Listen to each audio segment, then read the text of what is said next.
It was supposed to be the perfect escape, a beautiful home, serene streets, and absolute freedom. But just steps from my new front door, a line was drawn, a boundary that separated my little oasis from a powerful, petty kingdom ruled by a woman who saw my home as an intolerable threat. She appeared in a flash of manic rage, her voice sharp enough to shatter glass, declaring that my deed meant nothing. "You can't live here!" she shrieked, her face contorted in disbelief. She knew the power she held over everyone else. What she didn't know was that my property was the one place her authority simply vanished. The battle wasn't just over property lines. It was a war for the right to exist peacefully in my own space. How far would she go to enforce a rule that didn't even apply to me? That house, perched on the sun-drenched hill overlooking the valley, represented more than just a mortgage. It was the final, triumphant stop on a long road. For years, every choice, every sacrifice had been aimed at securing this specific patch of earth. It was a place for new beginnings, a refuge meant to offer quiet permanence after a life spent chasing temporary spaces. The community surrounding it seemed, at first glance, like the quintessential suburban ideal: manicured lawns, sidewalks that gleamed under the afternoon sun, and a profound, almost silent order. It was a place where nothing ever seemed to go wrong, an environment managed with an invisible but firm hand. This perfection, however, was not organic. It was cultivated and maintained by a singular, focused will. Insignificant flaws in my property, flaws that would have gone entirely unnoticed in any normal neighborhood. It began with the mailbox. That small, slightly faded box, an heirloom of sorts left by the previous owner, became her first target. A formal-looking letter arrived. Not in the mail, my own corner of this world felt pleasantly detached. The property itself had a delightful eccentricity, sitting just a little bit further back from the street, surrounded by ancient, towering oaks that cast deep, cool shadows. It had the air of an outlier, a small island of personal character within the sea of conformity next door. We settled in quickly, the simple act of unpacking feeling like the final signature on our Declaration of Independence. The air was fresh, the neighbors waved, a perfect facade of contentment. But the moment the last moving truck pulled away, a shift occurred. A figure began to appear with unnerving regularity, a woman whose presence seemed to sharpen the very edges of the day. She was the architect of the surrounding neighborhood's perfect order, the self-appointed guardian of its flawless aesthetics. She didn't wave, she observed. Her eyes, sharp and assessing, moved slowly over the peeling paint on my mailbox, a minor imperfection I hadn't yet addressed, and lingered on the slightly overgrown stretch of ivy climbing the brick. It was in those silent, extended glances that the first tremor of conflict was felt. Her entire bearing suggested that my life, my choices, and my property were not merely adjacent to her concern, but central to it. She seemed to possess an unshakable belief that she had the unilateral authority to dictate the precise texture of the world around her. And right there, nestled beside her immaculate domain, stood my property, blissfully, almost audaciously, outside the bounds of her carefully constructed authority. The stage was set, not for a casual neighborly chat, but for a fundamental clash of incompatible worlds. The peace of the valley was about to be broken by the sheer force of her proprietary rage. The quiet inspection quickly evolved into a campaign of aggressive micromanagement. The neighbor, whom I had privately begun to refer to as the administrator, moved from silently observing to actively intruding. Her initial focus was on the most, but delivered by hand, tucked with almost aggressive precision into the storm door. It wasn't from a postal service or the city, it was from a self-styled neighborhood aesthetics committee, clearly a vehicle for the administrator's singular agenda. The letter sternly detailed the specific shade of rust forming on the metal post, citing it as a dangerous degradation of community standards. The language was cold, bureaucratic, and completely ridiculous. I tossed it aside, chalking it up to an overzealous eccentricity. That initial dismissal was a mistake. The next day, a second letter arrived, bolder and angrier, now referencing the unkempt nature of the ivy clinging to the front corner of the brickwork. It was beautiful, deep green, and healthy, the very definition of character.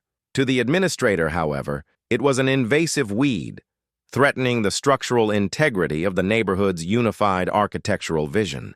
This letter included a veiled threat of remedial action if the offending flora wasn't immediately stripped away. The casual peace of my new home was being systematically dismantled, one petty detail at a time. The attacks grew more frequent and more personal. Her presence became a shadow. I'd be tending a new rose bush, feeling the satisfying give of the soil, only to glance up and see her standing stiffly at the edge of her own perfectly manicured lawn, arms crossed, the disapproval radiating from her like a palpable heat wave. It was an unspoken, non-stop performance of judgment. Every minor chore felt like an audition before a hostile critic. Then came the escalation into full-blown intrusion. One Saturday, I was attempting a minor repair on the driveway, a simple afternoon project. A brand new, industrial-grade orange cone was placed with surgical precision exactly 1 inch onto what I believed was my side of the property line. Beneath it was a thick, official-looking envelope.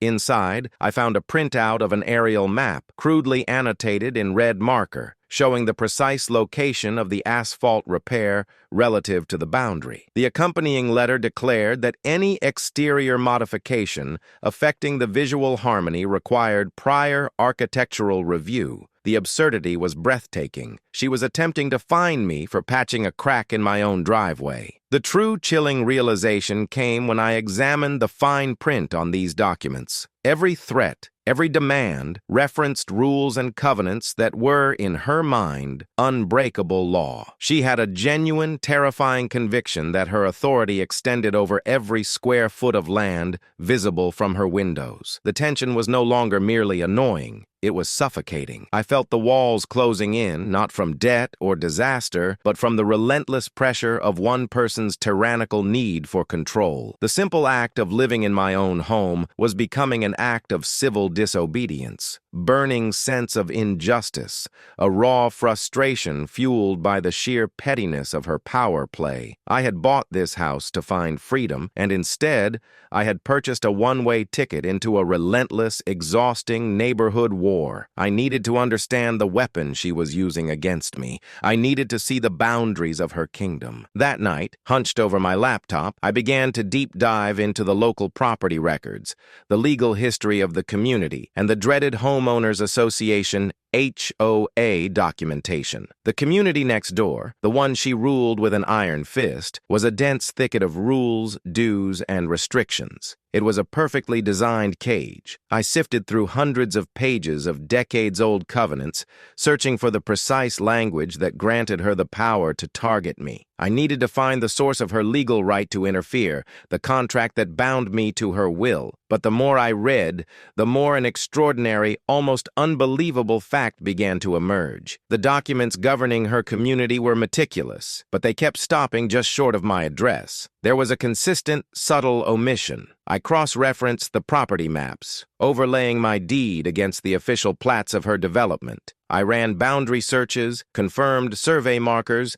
and studied the historic carve-outs of the area. And then I saw it, the line. It wasn't a fence or a hedge that separated her development from my property. It was a jagged legal scar on the map. My home, the one she was trying to regulate, fine, and ultimately control, was separated from her HOA by a tiny, forgotten sliver of land, an ancient easement or an intentional omission by the original developers. My house was not, and had never been, part of her jurisdiction. The realization hit me with the force of an electric shock. Every letter, every threat, every fine had been issued under a false banner of authority. The administrator had been running a campaign of intimidation, operating on the assumption that her power was absolute, or perhaps even worse, knowing the truth and relying on my ignorance. The petty tyrant was a fraud, and her kingdom stopped cold right at my property line. This incredible discovery changed everything. My helplessness evaporated, replaced by a cold, fierce determination. I had the truth, and the truth was my armor. The game was no longer about defending my ivy or my mailbox. It was about exposing the fundamental, devastating flaw in her supposed absolute power. I decided to stop avoiding her demands and instead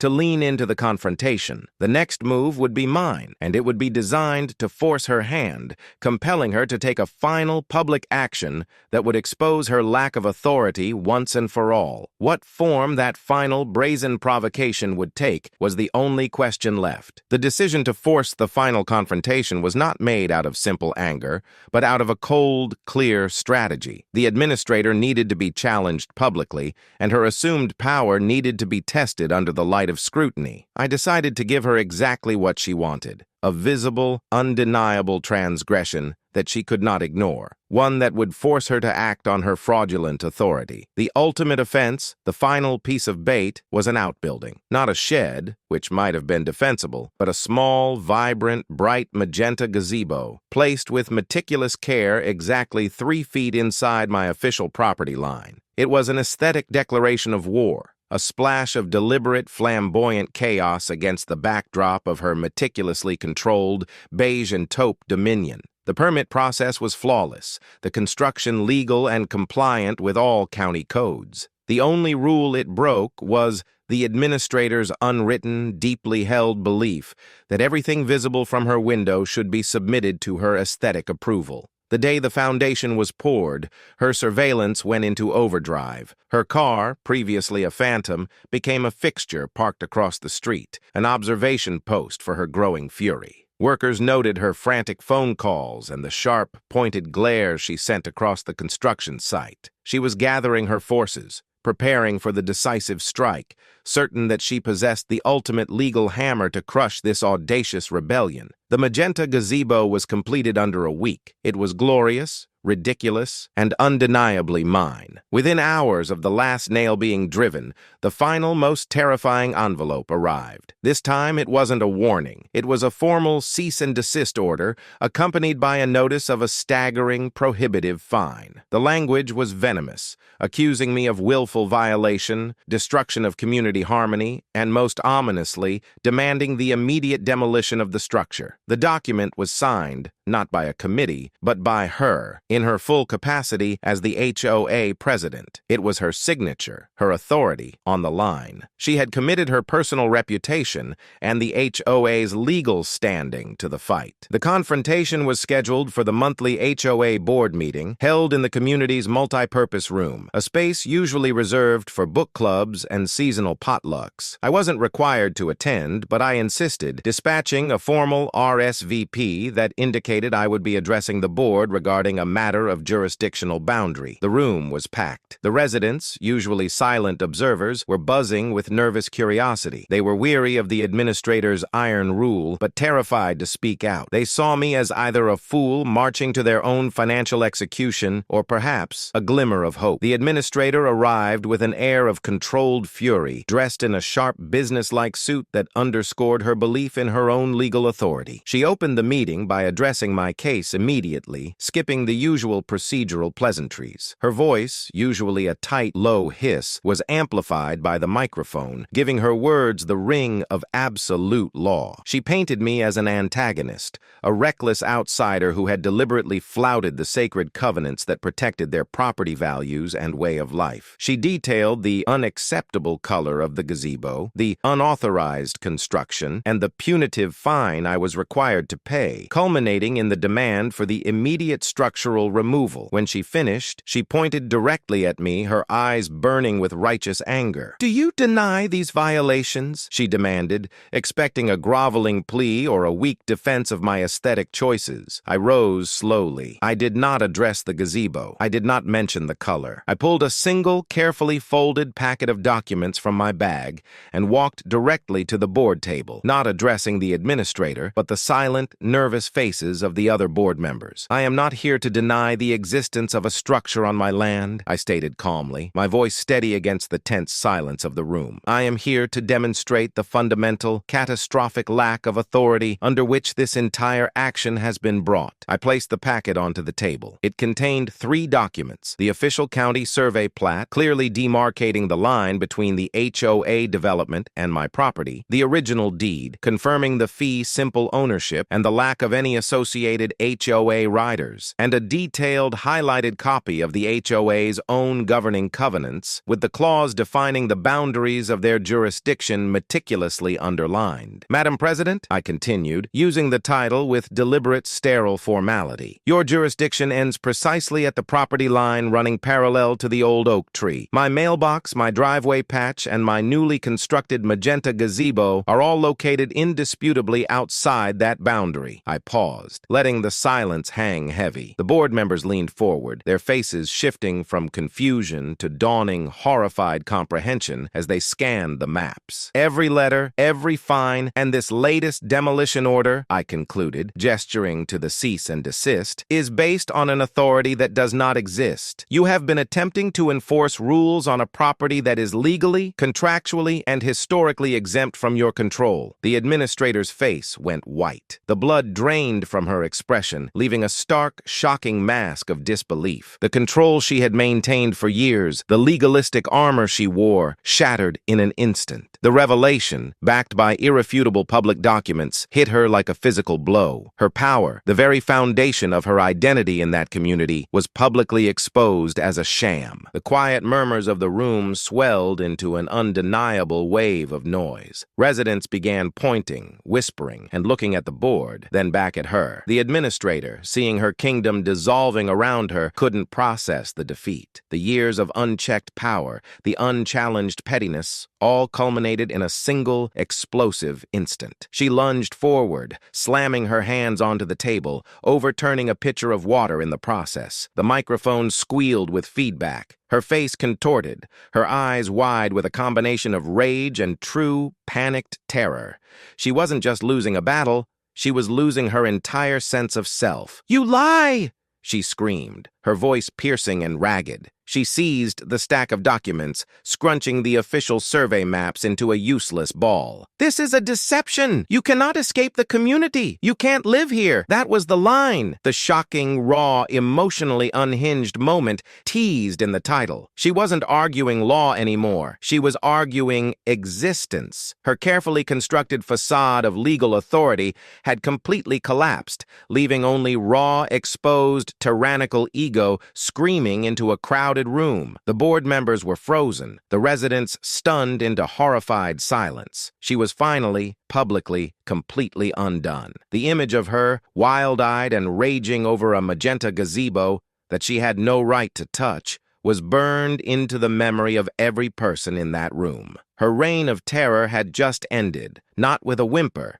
but with a shattering, deafening scream that announced her absolute, total defeat. The battle was over. The consequences, however, were just beginning. The silence that followed her shattering scream was a deeper, more profound quiet than any before. It was the silence of absolute shock, the kind that precedes total system failure. The administrator, now physically shaking, was no longer a figure of authority, but a spectacle of public collapse. The moment she declared I could not live in my own legally purchased home, she had forfeited any remaining goodwill or credibility. She had moved past legal argument and into irrational, exposed ego. The 3 remaining members of the HOA board, stripped of their leader's dominating presence, exchanged looks of deep, existential dread. They knew, instantly and undeniably, that their organization's entire legal standing was now resting on shaky ground. They had blindly followed her lead, authorized her vicious campaign of fines, and now faced the consequences of her overreach. The room began to fill with the low, steady hum of chatter from the residents. No longer fearful whispers, but the sound of collective vindication. They had seen the truth laid bare. Their president was a paper tiger whose claws had been extended far beyond her reach. A nervous, low-ranking board member, acting on instinct,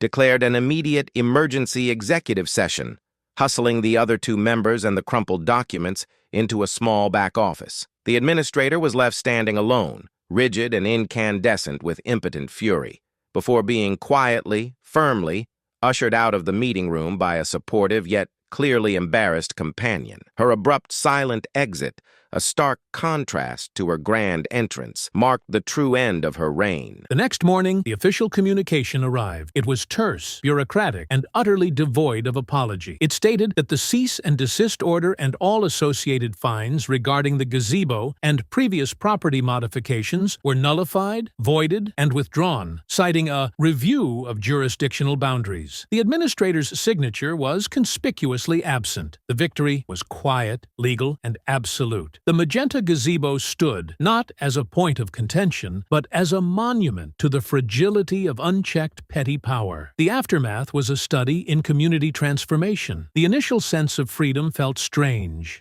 almost disorienting. For weeks, I half expected the aggressive letters to reappear, the dark shape of her car to lurk across the street. But the harassment had stopped cold. The only interaction was the occasional cautious wave from a neighbor, a gesture that now carried a subtext of quiet respect, a nod to the fact that someone had finally stood up to the neighborhood bully and won. The administrator herself vanished from the public eye. Her absence created a vacuum in the community's power structure, and the resulting instability forced the hand of the long-suffering residents. Emboldened by my public dismantling of her authority, people began to talk, trading stories of her past abuses, unauthorized special assessments, arbitrary rejections of architectural plans, and years of subtle intimidation tactics. The anger, previously suppressed by fear of fines and legal retaliation, spilled out in emails and closed-door meetings. A swift and decisive process of accountability began. The board, now desperate to save the reputation